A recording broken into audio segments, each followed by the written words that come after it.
Bonjour, dans cette séquence, je t'explique comment trouver la matrice dans une base ainsi que le changement de base dans les matrices.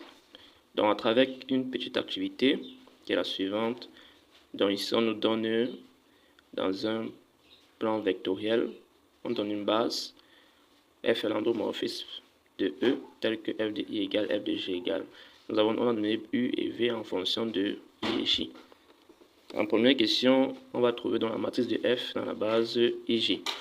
En deuxième question, donc, qui est détaillée, on a donné les étapes détaillées pour trouver dans la matrice M' des nouvelles bases B'. Ici, en l'occurrence, c'est la base UV.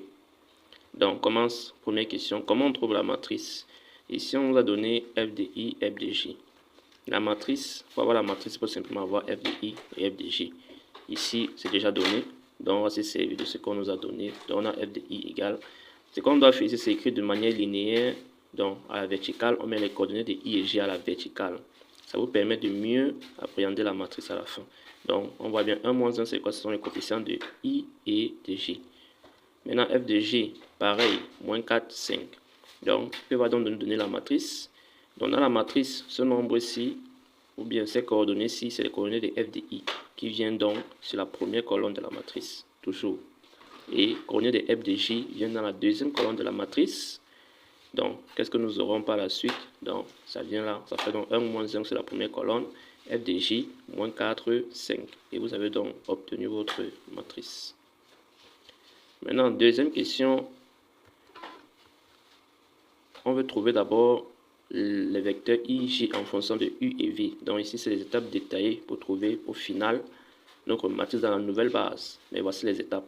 Première étape, il faut que vous trouviez i, j en fonction de u et v.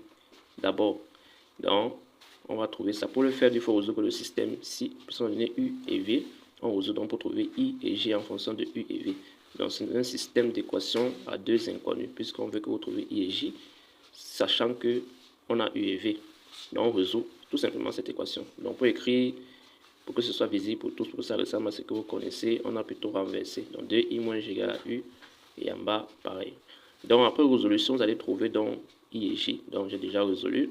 On trouve i égale à ceci, et j égale à ceci. Donc, première question est terminée. Maintenant, la question 2. Dès que vous avez donc i et j en fonction de u et v, vous devez maintenant trouver l'expression de f de u et f de v en fonction de u et v. Maintenant, comment vous allez faire ça? Vous allez calculer f de u. Remplacer donc le vecteur u ici par sa valeur. C'est quoi u? U, c'est 2i moins j. On va donc remplacer ici et ensuite détailler. Donc, on a ceci, ça fait f de 2i moins j. On a remplacé u par sa valeur. Or, on sait que f est un endomorphisme. Ça veut dire que f est linéaire. Puisque f est linéaire, ça veut dire qu'on peut distribuer f. Ça va donner donc 2 f de i moins f de j. Puisque f est linéaire, ça veut dire qu'on peut faire la distribution. Fait donc 2. Si f est linéaire, ça veut dire que f de a, f de 2, f de alpha a égale à alpha f de a. Donc ça fait bien 2 f de i moins f de j. Or, vous avez f de i et f de j. On a donné aussi, vous remplacez f de i, f de j par les valeurs ici. Et après, vous développez et vous réduisez. Maintenant, après réduction, or, si on veut la matrice à la fin, il faut trouver f de u en fonction de u et v, ce qu'on demande à la question B. Donc, on va donc, or, ici c'est encore i et j. Or, vous avez u, i et j en fonction de u et v.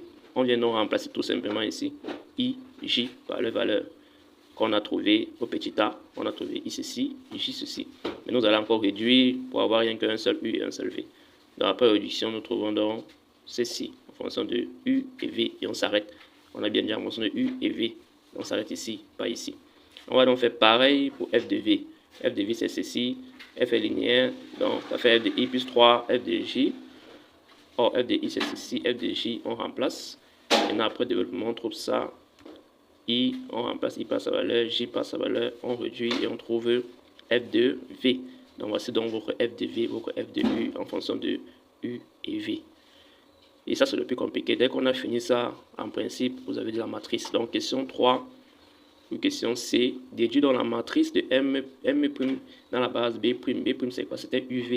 Et si tu veux la matrice dans la base de UV, puisque la matrice dans la base de IJ, c'est quoi? Il faut avoir F de I, F de J. Maintenant, dans la base de UV, il faut avoir F de U, F de V en fonction de U et V. qu'on a déjà. Comme on a f de u en fonction de u et v, il faut donc mettre ça de manière verticale, comme on a fait la première question, la matrice. Donc f de u de manière verticale, f de v, pareil. Maintenant, dès que vous avez les deux verticalement, vous avez la matrice. On a dit dans la matrice, f de u, première coordonnée se met première colonne. F de v, deuxième colonne. Donc, f de u vient là, première colonne, f de v, deuxième colonne. Et c'est terminé. Donc, voilà votre matrice de f dans la nouvelle base B'. Donc, peu importe la base, vous devez être capable de trouver la matrice. Donc, il s'agit d'écrire en fonction des deux vecteurs. Donc, l'image de chaque vecteur en fonction de ces deux vecteurs-là. Et c'est terminé. Bien, pour vous exercer, voici un exercice. Vous pouvez appliquer à la maison, trouver la matrice de f dans chacune des bases, donc ABC. Donc, tous les vecteurs sont là. Vous pouvez vous exercer pour chacune des bases, vous écrivez la matrice. Merci.